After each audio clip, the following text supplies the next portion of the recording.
l'enfer éternel n'est pas au ciel, mais sous la terre.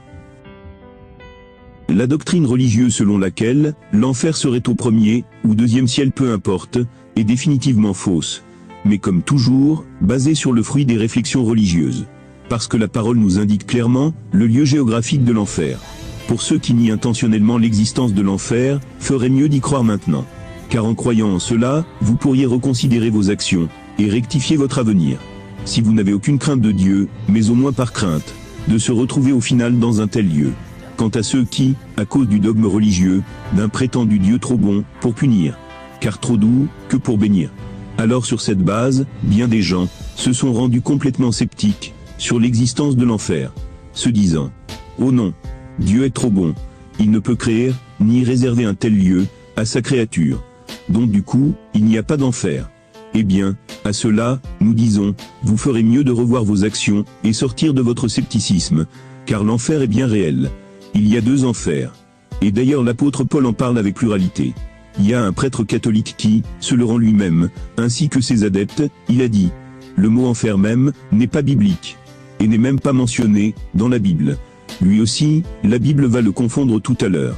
Car bien sûr que le mot enfer est bien écrit dans la Bible, dans le Nouveau Testament même, mentionné par l'apôtre Paul. Bien, c'était une parenthèse. Il y a 2 enfers. Le premier est sur la terre pendant le règne des 1000 ans de Christ. Sur la terre, mais dans un lieu éloigné des saints. Sur une partie pauvre et déserte. Une espèce de vallée de lépreux, destinée aux méchants, aux rebelles à Dieu. Psaume 68, 7. Dieu donne à l'isolé le séjour d'une maison, il ouvre aux captifs la porte du bonheur. Mais les rebelles demeurent sur un sol aride. Voilà le premier enfer, sur terre, est à durée déterminée. Il est réservé pour les rebelles à Dieu, pour les méchants et les impies, pendant les 1000 ans du règne de Christ. Ensuite, il y a le véritable enfer éternel.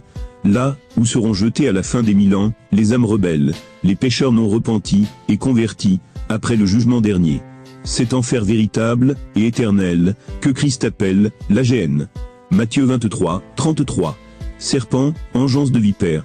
Comment pourrez-vous échapper à la condamnation de la géhenne? Christ désigne encore cet enfer réel et éternel, comme le feu qui ne s'éteint point. Marc 9, 47. Et si ton œil est pour toi une occasion de péché, arrache-le. Mieux vaut pour toi entrer borgne dans le royaume de Dieu, que d'être jeté avec tes 2 yeux, dans la géhenne. Marc 9, 48. Où leur verre ne meurt point, et où le feu ne s'éteint point. Marc 9, 49.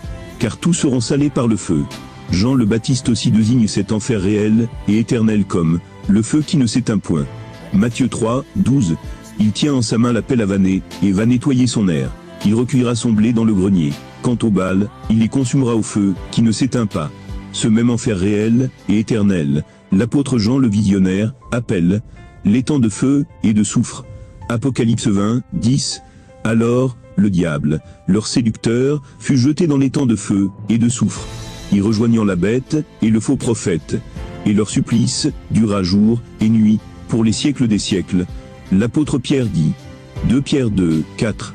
Car, si Dieu n'a pas épargné les anges qui avaient péché, mais les a mis dans le Tartare, et livrés aux abîmes de ténèbres, où ils sont réservés pour le jugement. Livrés aux abîmes des ténèbres, on est bien d'accord que les abîmes de ténèbres, ne peuvent du tout être dans les cieux de Dieu. Proverbe 1, 12.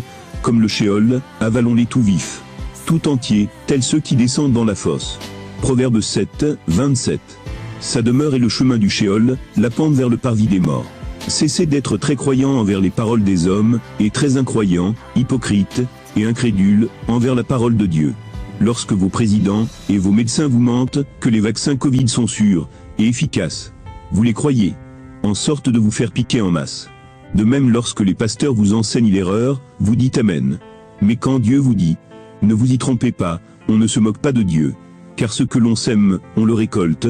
Qui sème dans sa chair, récoltera de la chair la corruption. Qui sème dans l'esprit, récoltera de l'esprit la vie éternelle. Ou encore, ne savez-vous pas que les injustes n'hériteront pas du royaume de Dieu? Ne vous y trompez pas. Ni impudiques, ni idolâtres, ni adultères, ni dépravés, ni gens de mœurs infâmes, ni voleurs, ni cupides, pas plus qu'ivrognes, insulteurs ou rapaces, n'hériteront du royaume de Dieu. Ça, personne ne croit en cela. Sinon nos actions devraient toujours être orientées en ce sens. Mais les gens préfèrent croire en Donald Trump. un homme de chair et de sang, qui mourra comme tout pécheur, qui sera châtié comme tout impie. Les gens préfèrent se fabriquer des faux Jésus et des faux Messies, par le mépris du véritable, ce qui leur serait dommageable. Bien, revenons à notre thème. Isaïe 5, 14. C'est pourquoi le Sheol dilate sa gorge, et baie d'une gueule démesurée. Ils y descendent, ces nobles, ces foules, et ces criards. Et ils y exultent. Isaïe 5, 15. Le mortel a été humilié, l'homme a été abaissé, et les yeux des orgueilleux sont baissés. Isaïe 14, 15. Mais tu as été précipité au Sheol, dans les profondeurs de l'abîme. Isaïe 38, 18. Ce n'est pas le Sheol qui te loue, ni la mort qui te célèbre. Ils n'espèrent plus en ta fidélité, ceux qui descendent dans la fosse. Ézéchiel 26, 20 à 21. Je te précipiterai, avec ceux qui descendent dans la fosse. Vers le peuple d'autrefois, je te ferai habiter dans le pays souterrain. Semblable aux ruines d'autrefois, avec ceux qui descendent dans la fosse. Afin que tu ne reviennes pas, pour être rétabli au pays des vivants. Je ferai de toi un objet d'effroi, et tu ne seras plus. On te cherchera, et on ne te trouvera plus jamais. Oracle du Seigneur Yahvé. Ézéchiel 32, 27. Ils ne sont pas couchés, avec les héros tombés autrefois. Ceux qui descendirent au Sheol, les armes à la main. À qui on a mis leur épée, sous la tête. Et leur bouclier, sous leurs ossements. Car la terreur des héros, régnait au pays des vivants. Nombre 16, 30 à 33. Mais s'il y avait fait quelque chose d'inouï, si la terre ouvre sa bouche, et les engloutit, eux, et tout ce qui leur appartient, et qu'ils descendent vivants au Sheol, vous saurez que ces gens ont rejeté Yahvé. Comme il achevait de prononcer toutes ces paroles, le sol se fendit, sous leurs pieds.